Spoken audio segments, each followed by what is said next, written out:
I love the picture I had years ago. There's one of, my company had a merger with another company, and some people came from that company, and this guy came, used to be like a big shot in the other company, and he now comes to this new company, and he had strange expectations, right? He had strange local backward expectations. I gave him something to approve, and I sent him by email, and he expects me to go print it for him. Nah, man, he came from a backward place. If I send you something by email and you want it hard copy, you go print it yourself. I'm not your servant, right? I don't know what he thought, but wherever he was coming from, that was his mindset, right? And I'm not used to that, and I don't subject myself to such stupid things, right? But the key thing is, at the end of the day, when we have disagreements, I'm all emotional about it. I'm all worked up, My emotions are haywire. And it's just quietly talking. It's just quietly talking. A third party that comes to that discussion will think that I'm the troublemaker, and he's not the instigator, because he had his emotions under perfect control. He had his emotions under perfect control. He might be backward. He might not be intelligent, right? He was not intelligent, right? But he had emotional intelligence. He was in control of his emotions. He had something I did not have and I needed, right? Intelligence, while I've always been, but I lacked emotional intelligence because I'm an emotional person. I'm a passionate person, right? And sometimes I allow my passion to run riot on me. Passion is good, but it must never be out of control. You must know when to rein it in, because there are places where passion is not required, right? Yeah, passion is good if it's moving you, but you must know when to rein it in. Nothing that you have must rule over you. You must rule over every tool, every equipment that you use in life. No equipment that you have, no anointing that you have, no gifting that you have, no talent that you have must have the lordship over you. That is immaturity. Maturity is the ability to use that which you have been endowed with, not allow the things you have been endowed with to use you. A losing proposition is when your endowment begins to use you. A winning proposition is when you use your endowment. Scripturally, the Holy Book will tell us the spirit of a prophet is subject to a prophet. That is the right alignment. Anytime you have a person whose spirit is not subject to him, that is not the spirit of God. It's not a winning proposition. That person is not on his way to heaven. That person is on his way to hell. That person will not succeed. That person will not succeed in whatsoever endeavor that person is in. Because the losing proposition is when your endowment, your spirit, or your talent, your gifting is lording it over you. If you cannot control your talent, if you cannot control your gifting, if you cannot control your endowment, you will not win in life. You will not go to heaven, whether it be spiritual or temporal, because that which you have will take you astray. The winning proposition in life is that which God has given to you must always be under you, never above you. That which God has given to you must never be above you. It must always be under you, because guess what? It is you that will give account for what you have been given. What you have been given will not give account for you. It is you that will give account for what you have been given. What you have been given will not give account for you.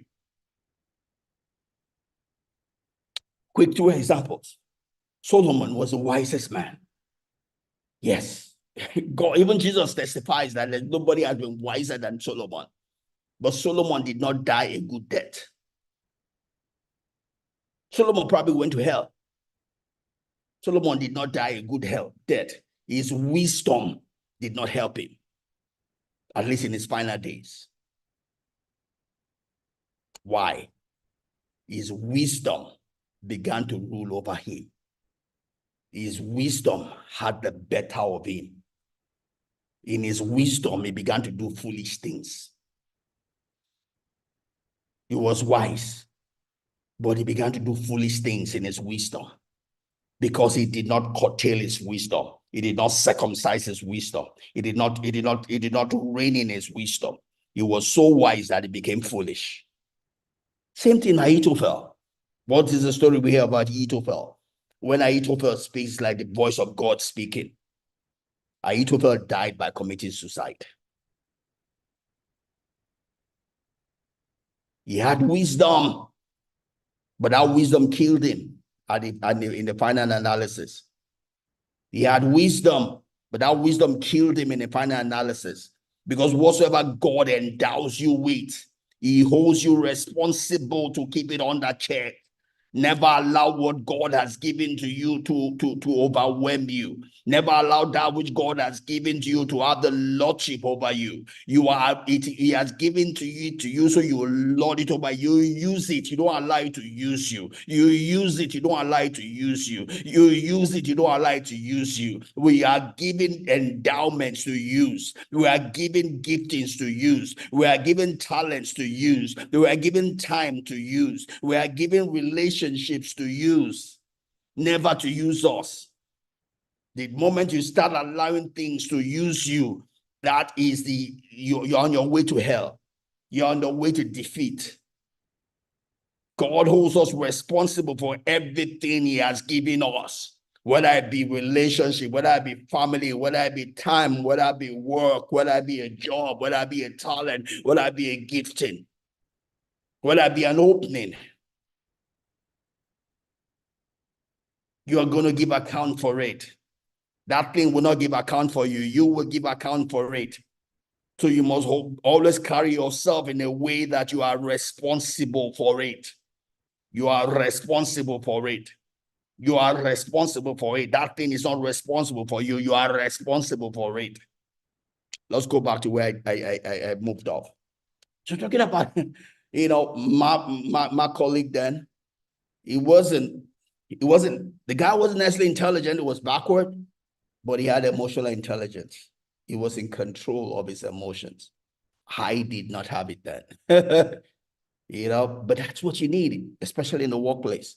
But not only in the workplace, you need it in life as a whole. You need it in your marriage. You need it in your marriage. You need it in your marriage. You need it in your family. You need it in your household. You must never allow your emotions to have the better of you. You must never allow your emotions to have the better of you. There's never an excuse to be violent. There's never an excuse to be physically abusive. Never. Those are people that don't have their emotions under check. Your emotions is given to you to be used, not to use you. If your emotions use you, you will be on your way to hell. You will miss it. You'll be defeated. You will not win in life. And it's not going to be the devil doing you. It will be you doing yourself. A lot of things I would say is the devil, village people. It's not. It's you doing yourself.